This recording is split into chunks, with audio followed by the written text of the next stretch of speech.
कोकणा व्यतिरिक्त संपूर्ण महाराष्ट्रात, मग तुम्ही पश्चिम महाराष्ट्र घ्या, विदर्भ घ्या, मराठवाडा, खानदेश, इकडं सगळीकडं आंबा कोणता होता? नाकाड्या, खोबऱ्या, साखऱ्या, गोटी, म्हणजे एक एक झाड, दोन दोन झाड, काही याच्यात 4-5 झाडाची आमरई, काही त्याच्यात 10 झाडाची आमरई, कोणाकडे काहीच नाही. आंबा महाराष्ट्रामध्ये, भारतात पूर्वीपासून आंबा आहे. आंब्याची उत्पत्तीच भारतातली आहे. बरोबर आहे. त्या झाडाची उत्पत्तीच भारतातली आहे. आणि नंतर या 400-500 वर्षामध्ये तो परदेशात गेला. बरोबर आहे. आता महाराष्ट्रामध्ये हा आंबा कोकणामध्येच बागा होत्या. तुमच्याकडं कोकणा व्यतिरिक्त संपूर्ण महाराष्ट्रात, मग तुम्ही पश्चिम महाराष्ट्र घ्या, विदर्भ घ्या, मराठवाडा, खानदेश, इकडं सगळीकडं आंबा कोणता होता? नाकाड्या, खोबऱ्या, साखऱ्या, गोटी, म्हणजे एक एक झाड, दोन दोन झाड, काही याच्यात 4-5 झाडाची आमरई, काही त्याच्यात 10 झाडाची आमरई, कोणाकडे काहीच नाही. आणि जेवढे झाड तेवढे वाण, वेगवेगळे वाण. याला कधी पाणी दिलं तुम्ही? कधी खत दिलं? लावायचे म्हणून लावले.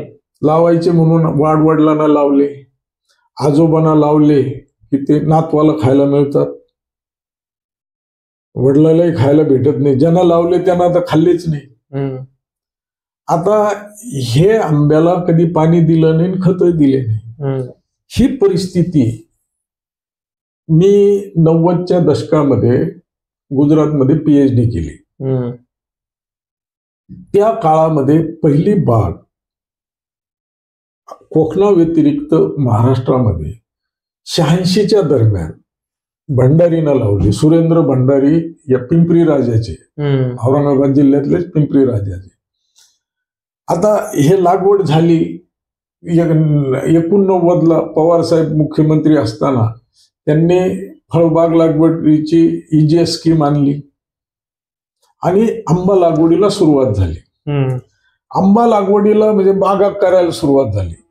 आता त्या काळात सुरुवातीला आम्हीच शेतकऱ्यांना सांगायचो की कोळी लावा, कोळीवर कलम करू, कारण कलमच नव्हते कुठं अवेलेबल.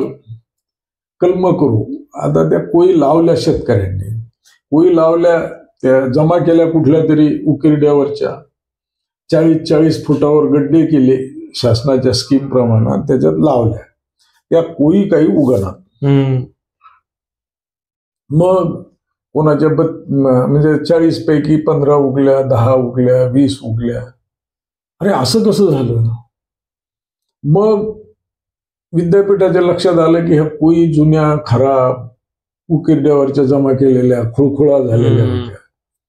मग मी थोडासा त्याच्यात इंटरेस्ट घ्यायला लागलो. म्हटलं असं करू नका, कोळी ह्या 15 दिवसाच्या आतल्या पाहिजे. खाल्ल्यानंतर, आंबा खाल्ल्यानंतर ताज्या 15 दिवसाच्या आत लागवड झाली पाहिजे. त्याच्यानंतर हळूहळू त्याचं उगवण शक्ती कमी होत जाते. गव्हर्नमेंटनं निर्णय घेतला, आता कोळी नका लावू, कलमच लावा. कलम लावायला सुरुवात केली. कलम लावायला सुरुवात केली. त्या कलमाला आंब्याला कुठं पाणी देतात, आंब्याला कुठं खत देतात, असं म्हणून काहींना पाणी दिलं, काहींना दिलं नाही. ते बऱ्याच काही भानगडी झाल्या. आणि 92-93ला मी PhD करून आल्यानंतर मग मात्र मी PhD केसर आंब्यामध्येच केलं. MSc केसर आंब्यातलंच माझं, PhD आंब्यातलंच. आणि ते गुजरातमध्ये केलं. गुजरातमध्ये सगळं केसरच केसर, सगळं आंबाच आंबा आहे. साऊथ गुजरातमध्ये, बलसाड, या वापी या एरिया. मग इथं आल्यानंतर आम्ही 20 बाय 20 वर आंबा लागवड करायला सुरुवात केली.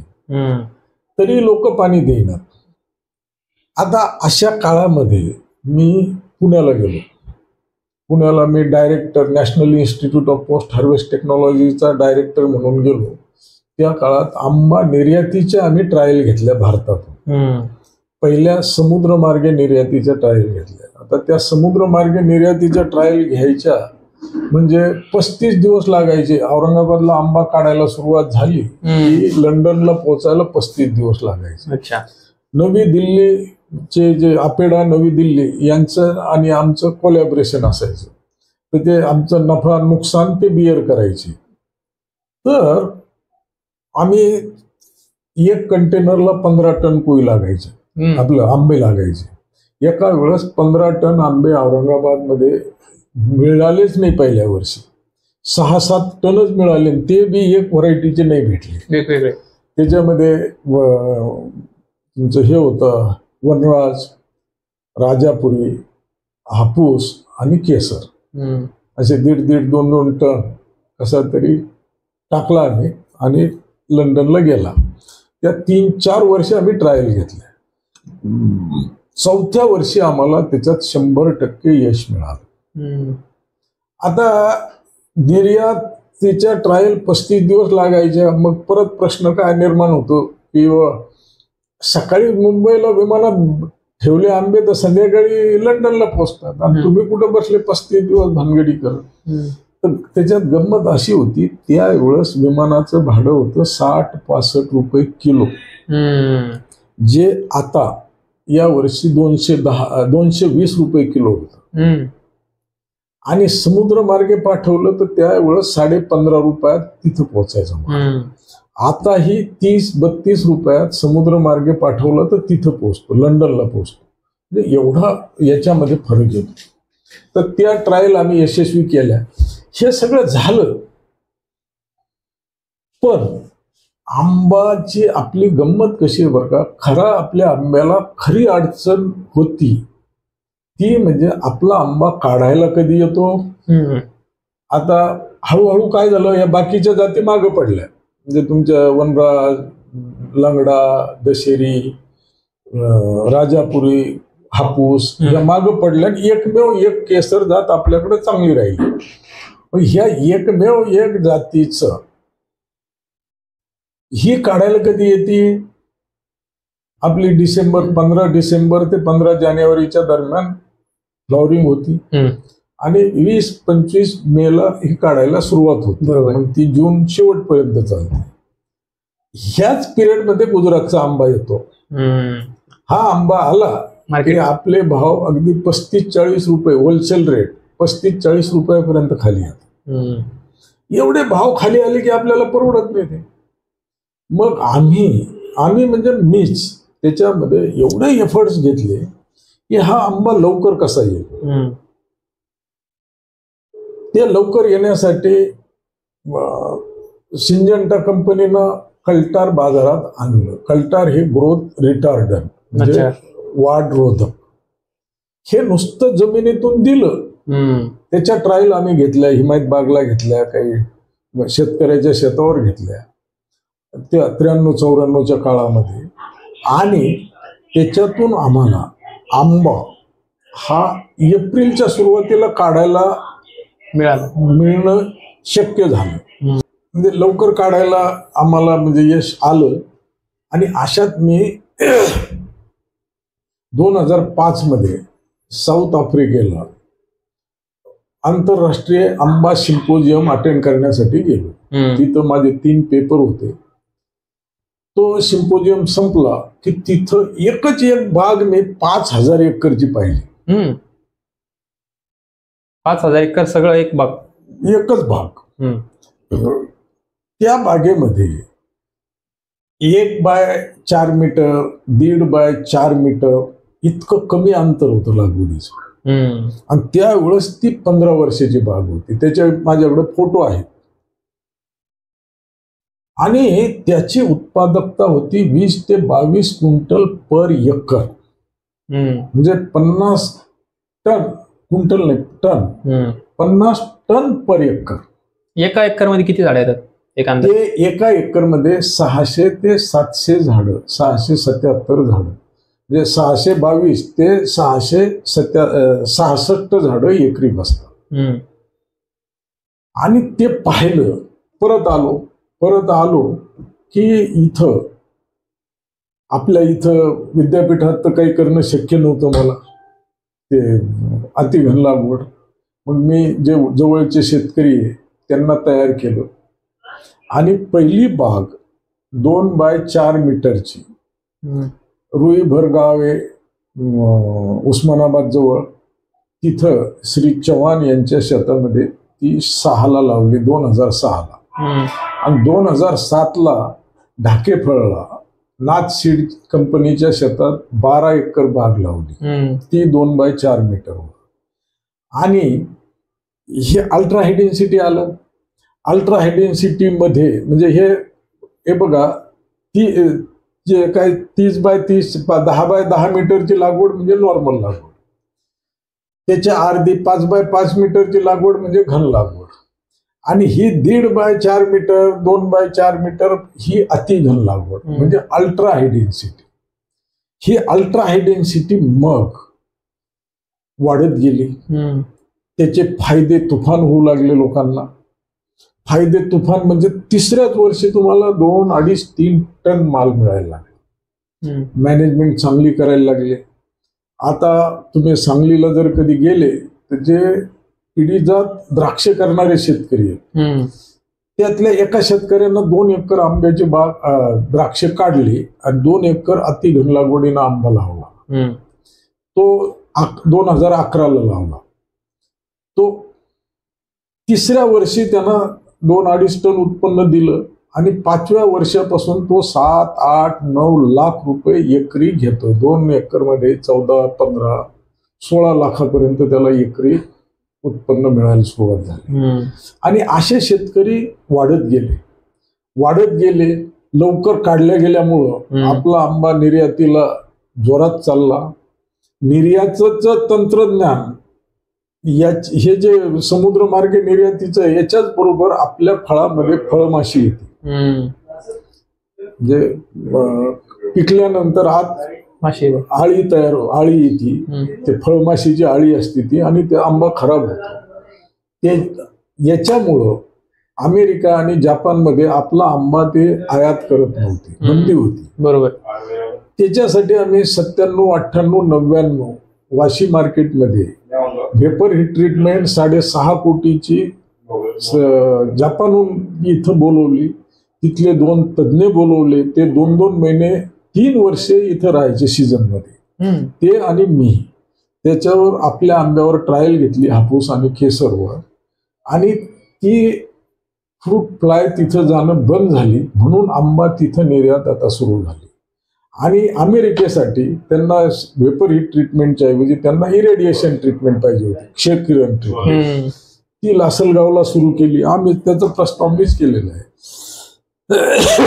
ती सुरू केली. त्याच्या मार्गाने अमेरिकेला आता आंबा मोठ्या प्रमाणात निर्यात व्हायला लागला आणि हे लोक इतका भाव द्यायला लागले. बरं, आता याच्यातली आणखी एक गंमत अशी की हा आंबा महाराष्ट्रातलाच जास्त जातो.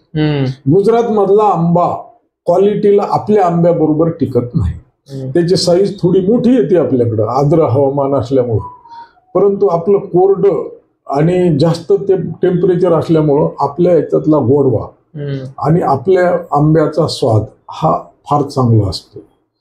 ह्या परिस्थितीमध्ये आता काय झालंय की तुमचा आंबा हा फर्स्ट वीक ऑफ एप्रिलमध्ये काढायला यायला लागला.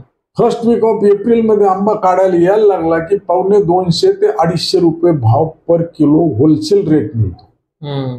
तुमचा 6-7 टन जरी आंबा झाला तर 8-8, 10-10 लाख रुपये शेतकऱ्यांना मिळतात.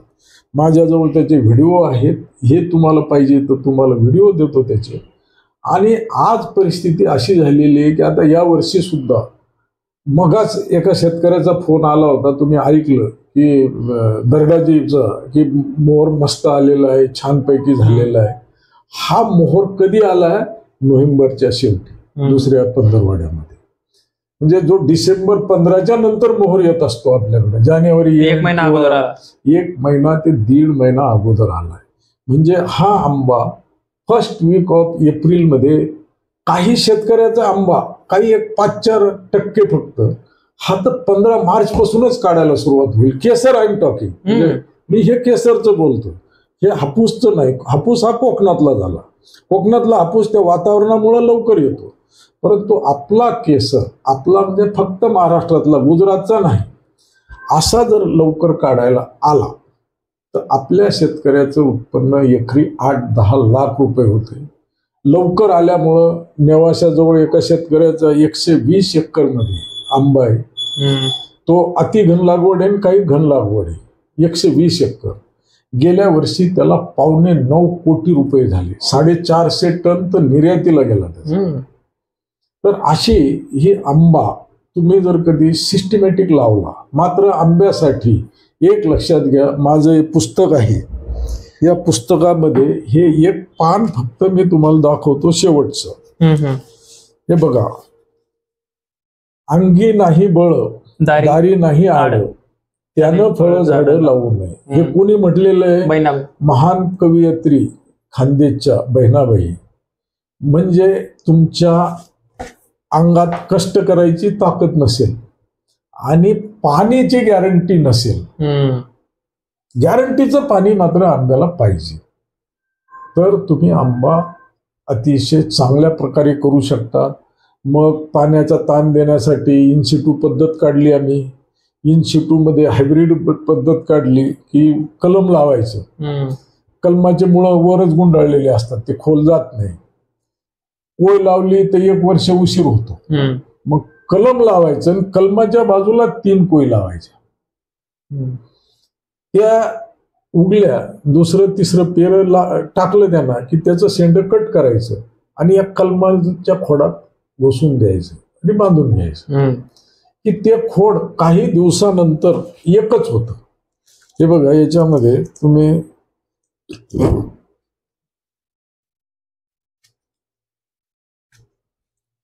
हे बघा, हे खोड, हे 2 खोड एक झालेले, 3 खोड एक झाले. तर याला आम्ही हायब्रिड मोड म्हणतो. कलम लावायचं, कलमाच्या बाजूला कोय लावायची.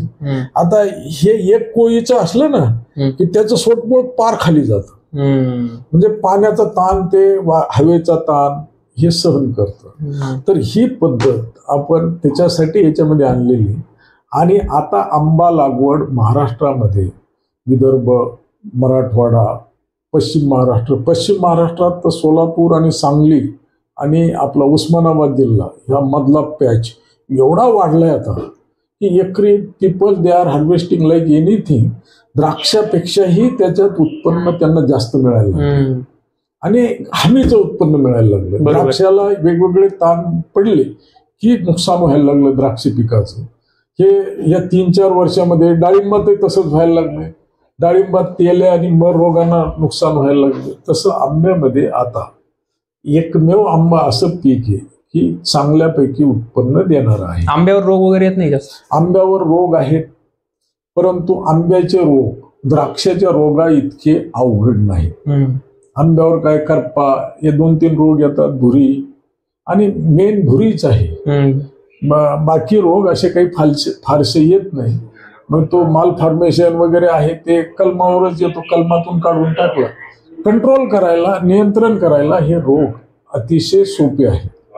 आणि 1 एकर डाळिंब करायला जी काय मॅनेजमेंट लागते त्याच्या 50% याच्यात द्राक्ष आपला आंबा होतो. आणि आंबा लागवड किती वर्षानंतर येते, म्हणजे उत्पन्न किती वर्षानंतर? आंबा लागवड केली, हे बघा, आता समजा तुम्ही या वर्षी जुलैमध्ये आंबा लागवड केली, वर्ष किती आहे हे? 24. 25 जुलैला 12 महिने होणार. 26 जुलैला 24 महिने होणार. आणि नोव्हेंबर 26 मध्ये त्याच्यावर मोहर येणार. म्हणजे 27-28 महिने जे झालं की त्याच्यावर मोहर येणार. अंतर्गत पीक घेऊ शकतो आपण काही? अंतर्गत पिकामध्ये तर आणखी एक इंटरेस्टिंग गंमत अशी आहे की 3-4 वर्षे तुम्ही आंतरपीक कमी उंचीचं घ्या. पावसाळ्यात, हिवाळ्यात घ्या, नका घ्या, तुम्हाला सोयीप्रमाणे. पण एप्रिल-मे मध्ये जर आंतरपीक कमी उंचीचं असलं तर आंब्याला त्याचा फार फायदा होतो. आंबा ते गारवा राहतो उन्हाळ्यामध्ये, त्याच्यामुळं आंबा वाढतो चांगला. त्याच्यामुळं आंतरपीक घेणं अत्यंत फायद्याचं आहे. म्हणजे एकदा लागल्यानंतर म्हणजे 3 वर्ष, सरासरी 2.5 वर्ष आपण पकडू, 2.5 वर्षात येऊन जातात. 2.5 वर्ष म्हणजे त्याला काढायला मे मध्ये त्याला काहीतरी 32 महिने होतात बघा. बरोबर. की पहिला तुमचा 2 ते 2.5 टन माल एकरी शेतकरी कितीतरी काढतायत. आता तुमचं इथं अशोक सूर्यवंशी मुकपाट गाव आहे, अजिंठा गावाजवळ. इकडं नंदलाल काळे महाकेसरचे चेअरमन आहेत. आता सध्या आम्ही महाकेसर आंबा बागायतदार संघ स्थापन केला ना, अच्छा. त्याचे चेअरमन आहे. नंतर सुशील बलदवा, नाथसीड, हे कितीतरी शेतकरी आहेत. तुमचे जालन्यामधले भराडखेडचे श्री भाऊसाहेब घोगे, तुफान उत्पन्न निघाले. एकरी लागवडीला किती खर्च येतो म्हणजे अंदाज? आता समजा मला लावायचं एखाद्याला. हे बघा, मी याच्यामध्ये या पुस्तकामध्येच एक स्कीम तयार केलेली आहे बरं का. ही स्कीम आहे सुशिक्षित बेकारासाठी 1 एकर फळबाग योजना. हे बघा, ही स्कीम आहे सुशिक्षित बेरोजगार युवकासाठी किफायतशीर फलोत्पादन योजना. याच्यामध्ये लागवडीसाठी खर्च येतो 2.25 लाख रुपये. हा ठिबक सर्व खर्च. आणि माझी काय अपेक्षा आहे की हा खर्च शासनानं द्यावा. हे बघा, आता समजा तुमच्या गावामध्ये बेकार युवक आहेत, सुशिक्षित बेकार आहेत, मग ते कुठेतरी औरंगाबादला जवळच्या शहरामध्ये नोकरी पाहतात. 8,000 10,000 काहीतरी आपले इथे मिळते. मग ते पेट्रोलला पैसे घरूनच घ्यावं लागतात. बरोबर आहे. याच्याऐवजी त्या युवकांना 1 एकर तर फळबाग कोणी करू शकतो. 1 एकर मी सांगतो तुम्हाला, 10 एकर आणि 50 एकर म्हणत नाही. 1 एकर जर त्यांना आंबा केला, त्याला 2.25 लाख रुपये खर्च येतो लागवडीला ठिबक सह. हे सगळं म्हणजे कलम सगळंच, कलम, ठिबक, लागवड सगळं लागवडीचं कम्प्लीटच होतं. तेव्हा गड्डे करणं, भरणं, खत, औषधी सगळं होतं. आणि दरवर्षी त्याला नंतर 4थ्या वर्षानंतर 70,000 रुपये खर्च येतो एकरी. तर पहिल्या वर्षी तर आंतरपीक हे चालू असतं त्याचं. त्याला गव्हर्नमेंटना शेततळ द्यावं मात्र. आणि शेततळ छोटं चालतं. 1 एकरला 15-16 लाख लिटर पाणी असलं तर सफिशियंट होतं. तुमचं मागेल त्याला शेततळ सरकारच्या योजनेतच 35-40 लाख लिटर पाणी बसतं. म्हणजे तितक्या याच्यात तर 3 एकर आंबा होतो. पण आपल्याला त्याला छोटं शेततळ जरी दिलं, मोठं द्या पण छोटं जरी दिलं तरी त्याला सफिशियंट होतं. त्या मिस्टर मिसेसना तिथंच राहायचं, झोपडी बांधायची, तिथंच राहायचं आणि स्वतः काम करायचं. बरोबर आहे. आंब्यात करून करून किती काम करावं लागतं एकरला. 3ऱ्या वर्षी त्याला 2 टन माल ही गॅरंटीनं मिळतो. 3-3.5 टनापर्यंत जातात लोक. आणि 5व्या वर्षापासून मात्र त्याला 6 टनाच्या वर माल सुरू होतो. 6 टनाच्या वर माल 10 टन, 8 टन, 14 टनापर्यंत लोक जातात एकरी. तुम्ही 6 टन धरा. आणि तो 1 एप्रिलच्या 1-2 आठवड्यात काढायला आला माल. त्याला शास्त्रीय पद्धतीनं पिकवायचं पूर्ण ज्ञान मी देतो.